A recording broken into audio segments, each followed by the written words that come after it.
do to it?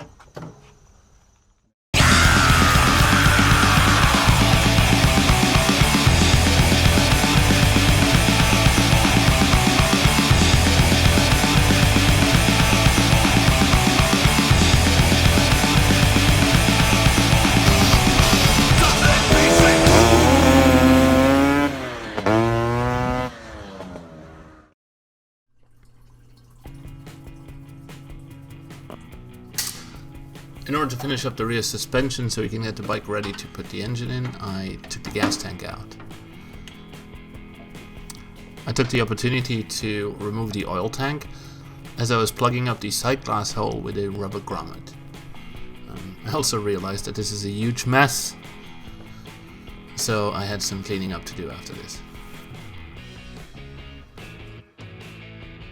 With the gas tank out, I could reach the shock bolt, which is here hidden in the back of the frame. It's a little bit of fiddly to get to. It took me about, I'd say, 20 minutes to finally get it unscrewed. But then I could take out the rear shock and get ready to put the new one in. I was going to mount this YSS Pro shock in the back, which is adjustable on the pre-tension of the spring. Unfortunately, I realized that I ordered the wrong one. I ordered one for PK. As you can see, the mount is different. It has these two rubber buffers.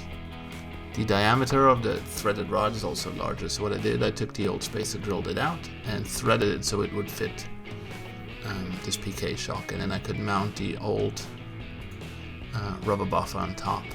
And it would bring me to the exact same size. And I actually think because the threaded rod is larger, it makes the whole thing a little bit sturdier. At that point I could just put it back. Before putting the engine in, I had to take off this old ignition coil from the rally and find a second pair of helping hands, as it makes the process of hanging the engine back in so much easier.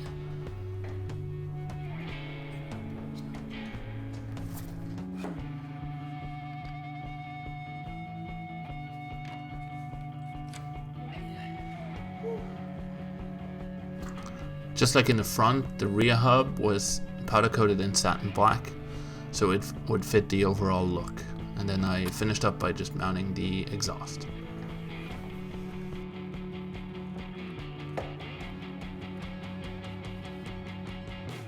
With the exhaust in place, it was time to mount the carburetor so I can fire it up. So I needed a carburetor box gasket, carburetor box screw, carburetor gasket, the actual carburetor, hook the carburetor up, put the two bolts in, torque them down, mount the choke, mount the air filter, unmount the air filter, and realize all I need is a funnel for fuel. And now it was time to see if it started up.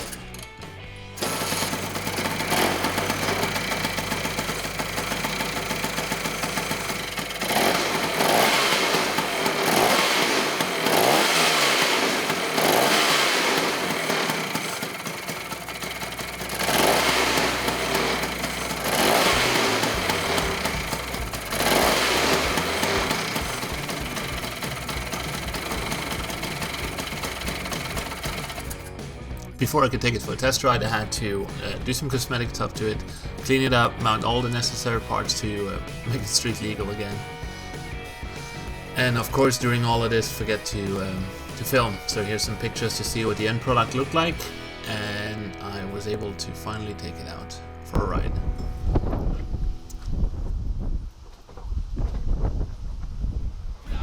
J'ai pourtant pas grand chose à dire, mais comment est-ce faire au pire? Vite en avant des buts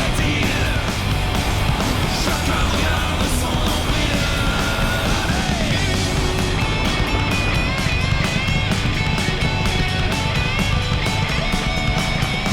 Contre, autour le monde est contre. Si on est voté contre, c'est pas pourquoi ne fait vite le choix à peur. Autour de nous le monde a peur, mais si c'était mieux ailleurs, c'est vrai qu'ici c'est bien pourri. J'ai pourtant pas grand chose à dire, mais comment être vite en avant les buts d'exil. There's still a little work left. It needs a headlamp glass, it needs new tires because these are Maya wheels, and I need to change the brake lever. And most important of all, the carburetor needs to be slightly dialed in a bit better. But with that done, I think it rides like a dream. J'ai pourtant I dropped it off at Matt's garage and he was super excited to have his bike back.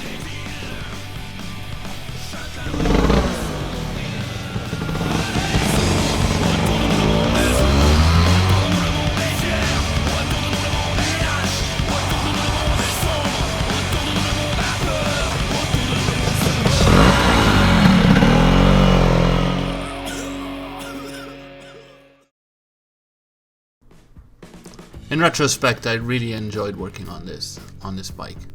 I love the way it developed from a wobbly, non-braking, diving Rally 200 with ignition issues into a modern 12-volt Ducati ignited, disc braked, gorgeous looking bike. I'm actually sad that this is not mine.